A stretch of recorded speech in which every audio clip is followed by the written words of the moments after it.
ഈ നമ്മളൊക്കെ പണ്ട് ബ്രേക്ക്ഫാസ്റ്റ് കഴിച്ചിരുന്നത് ദോശ, ഇഡ്ഡലി, പുട്ട് മുതലായവയായിരുന്നു. ഇപ്പോഴത്തെ കുട്ടികൾ അത് തൊടുന്ന പോലും ഇല്ലെന്നാണ് എനിക്ക് തോന്നുന്നത്. നൂഡിൽസോ അല്ലെങ്കിൽ കേക്കോ ബ്രെഡോ അതൊക്കെ ചിലർ കഴിക്കുന്നേ ഇല്ല അല്ലേ. എന്നിട്ട് ഉച്ചയ്ക്ക് അവർ ലഞ്ച് കഴിക്കുമ്പം മീൻ വറുത്തത്, ചിക്കൻ വറുത്തത്, അതൊക്കെ മന്തിച്ചോറ്, ബിരിയാണി, ഇതൊന്നും ഞങ്ങളുടെ തലമുറ കഴിച്ചിട്ടില്ല.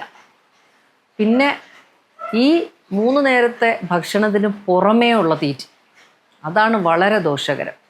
3 നേരം ഒരു ആവറേജ് ഫുഡ് കഴിക്കുന്ന ആൾക്ക് എനിക്ക് തോന്നുന്നില്ല ഇത്രയും മെറ്റബോളിക് ഇഷ്യൂസ് വരുമെന്ന്. പക്ഷേ ഈ ഔട്ട്സൈഡ് ഈ 3 മീൽസ് ഭയങ്കരമായിട്ട് കഴിക്കുന്നുണ്ട്. അത് എനിക്ക് തോന്നുന്നു പേരൻസ് എൻകറേജ് ചെയ്യുന്നുണ്ട്. ഈവനിങ് സ്നാക്സ് ഞങ്ങളുടെയൊക്കെ തലമുറ കണ്ടിട്ടില്ല.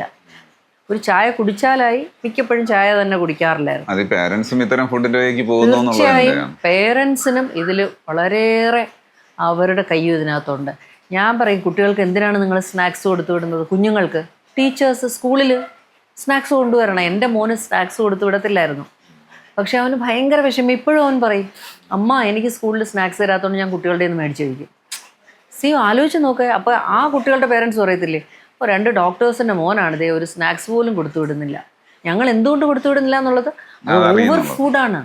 അവന് അത് ആവശ്യമില്ലാന്ന് ഞങ്ങൾക്ക് തോന്നിയിട്ടാണ് കൊടുത്തു വിടാത്തത്. ഒരു ആപ്പിൾ കൊടുത്തു വിട്ടാൽ അവന് ഇഷ്ടമല്ല, അല്ലെങ്കിൽ ഒരു പഴം കൊടുത്തു വിട്ടാൽ അവന് ഇഷ്ടമല്ല.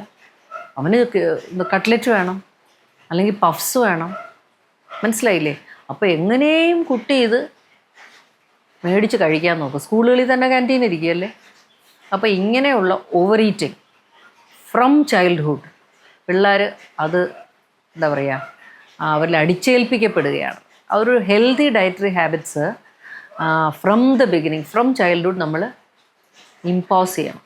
ഈ ഇപ്പൊ വരുന്ന കോംപ്ലിക്കേറ്റഡ് ആയിട്ടുള്ള സ്റ്റേജ് ഉണ്ടെങ്കിൽ അത് എന്തിന്റെ പേരിലായിരിക്കും വരുന്ന കൂടുതൽ? പിന്നെ പ്രഗ്നൻസി സ്റ്റേജിൽ ഇരിക്കുമ്പോൾ തന്നെ എന്തെങ്കിലും ഒരു കോംപ്ലിക്കേഷൻ സ്റ്റേജ് ഉണ്ടാവുമല്ലോ.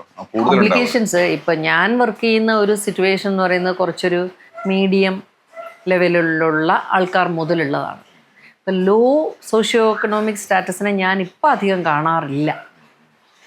മനസ്സിലായില്ലേ? പിന്നെ എനിക്ക് തോന്നുന്നു നമ്മുടെ കേരളത്തിൽ അങ്ങനെ ഒരു ഫുഡ് കുറവ് എന്ന് പറയാനില്ല അല്ലേ. ആളുകൾക്ക് പട്ടിണി ഇല്ല, പട്ടിണിയൊന്നും ഇല്ല. പിന്നെ ഉള്ളതെന്ന് പറഞ്ഞാൽ അൺഹെൽത്തി ഫുഡ് ഹാബിറ്റ്സ് ആണുള്ളത്.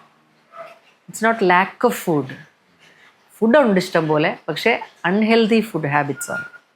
അപ്പം മിനിമം കഴിച്ചാൽ, നമ്മൾ കുറച്ച് പയർ പുഴുങ്ങി കഴിച്ചാൽ മതി. നിങ്ങൾ പോയി ഈ ചിക്കൻ്റെ അൽഫാം അതൊന്നും കഴിക്കണമെന്ന് നമ്മൾ പറയുന്നില്ല. പക്ഷെ നിങ്ങൾ കോഴിമുട്ട കഴിക്കാം, പയർ പുഴുങ്ങിയത്, കടല, കപ്പലണ്ടി മുതലായവ കഴിക്കാം.